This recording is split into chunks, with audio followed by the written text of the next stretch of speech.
आप यकीनन ये सोच रहे होंगे कि मूवी तो 27 तारीख को रिलीज़ हो रही है और ये रिव्यू 26 को दे रहा है। अब ऐसा है कि सबको पता है कि मूवी 27 को रिलीज़ हो रही है, लेकिन लाहौर के कुछ सिनेमास ऐसे हैं जिन्होंने डिसाइड किया है कि ये मूवी को 26 को रिलीज़ किया जाए। वैसे मैंने 27 की टिकट खरीदी थी, लेकिन जब मुझे पता लगा कि 26 को भी रिलीज़ हो रही है तो मैं 26 को भी देख के आया हूँ और 27 को भी देखने जाऊँगा। और रही बात इस वीडियो की, तो इस वीडियो में मेरी पूरी कोशिश है कि इस वीडियो में मैं कोई भी स्पॉइलर ना दूँ। मैं 2-3 दफ़ा बनाकर इस वीडियो को चेक ज़रूर करूँगा कि कहीं कोई स्पॉइलर तो नहीं आ गया। तो चलते हैं अब मेन वीडियो की तरफ।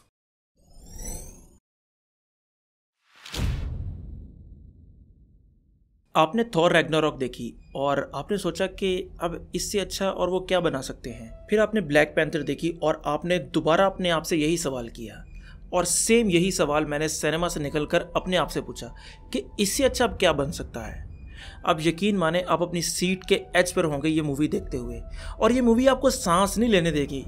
मतलब जिस तरह मूवीज़ में होता है ना, 2-4 अच्छे सीन आने के बाद एक ऐसा सीन आता है जिसमें आप थोड़ा रिलैक्स होकर बैठते हैं कुर्सी पर ताकि थोड़ा रेस्ट कर ले अगले सीन के आने तक।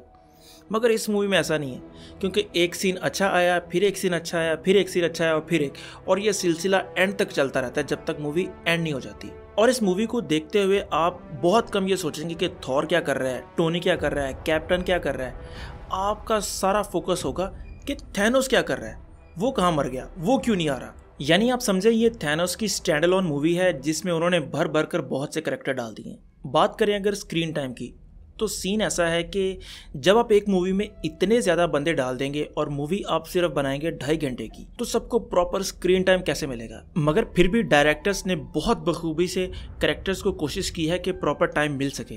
पर अगर नहीं मिला तो कोई दुख की बात नहीं है, क्योंकि वो कैरेक्टर्स अपनी पूरी मूवीज़ पहले करके आए हुए हैं और हमें उनके बारे में सब कुछ पता है। अब सपोज आपने टिकट खरीद ली है इन्फिनिटी वॉर की और आपने एमसीयू की एक मूवी भी नहीं देखी और आप अपने दोस्तों के प्रेशर में आकर इन्फिनिटी वॉर देखने जा रहे हैं, तो अगर आप जाने से पहले एवेंजर्स 1, एवेंजर्स 2, सिविल वॉर और गार्डियन ऑफ द गैलेक्सी देख के चले जाएं तो ये मूवी आपको कोई मसला नहीं करेगी। और रही बात सीजीआई की, तो जब ट्रेलर आया था तो लोगों का सबसे बड़ा गिला ये था कि थैनोस की सीजीआई अच्छी नहीं है, जिनमें मैं भी शामिल था। मगर मैंने तब भी ये बात की थी कि अभी मार्वल के पास 6 महीने हैं इस मूवी को रिलीज़ करने में, तब तक मुझे यकीन है कि सीजीआई का काम पूरी तरह फिनिश हो जाएगा। और बिल्कुल ऐसा ही है मूवी में। आपको फील नहीं होगा कि थैनोस एक डिजिटल विलन है।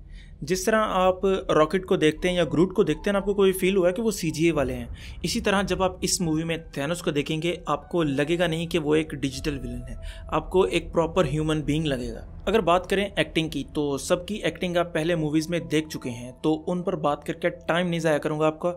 मगर हाँ, यहाँ जॉश ब्रॉलन की अगर मैं बात करूँ, पूरा क्रेडिट थैनोस का उनको जाता है। उन्होंने थैनोस के करैक्टर को बहुत ही बखूबी निभाया है। अगर बात करूं कॉमेडी की, तो ये मूवी अपनी पिछली मूवीज़ की तरह नहीं है। इसमें उन्होंने वो सारे फैक्टर्स इक्वली डाले हैं जो एक अच्छी मूवी बनाने के लिए चाहिए। यानी कॉमेडी को ना उन्होंने बहुत ज़्यादा किया है और ना ही बहुत कम, बल्कि उन दोनों के दरमियान एक बैलेंस रखा हुआ था। और वैसे ही ये मूवी बाकी मूवीज़ से थोड़ी सी डार्क है, कलरिंग के लिहाज से भी और टोन के लिहाज से भी। अब सवाल ये है कि इस मूवी में लोगों के लिए क्या रखा है। मेरे ख्याल से वो सब कुछ मौजूद है जो आप एक अच्छी मूवी में चाहते हैं, और एक कैमियो और एक पोस्ट क्रेडिट सीन भी है। और ना ये मूवी आपको सांस लेने देगी और ना ही बोर होने देगी, तो आप ज़रूर जाकर इसे देखें। और मैं कोशिश करूंगा कि अगली वीडियो स्पॉयलर्स वाली बनाऊं, जिसमें मैं ईस्टर अंडों के बारे में भी बात करूंगा। तो अगर आपको ये वाली वीडियो पसंद आई हो तो लाइक करें, कमेंट करें और सब्सक्राइब ज़रूर करें। तो खुश रहें, खुश रखें। अल्लाह हाफिज़।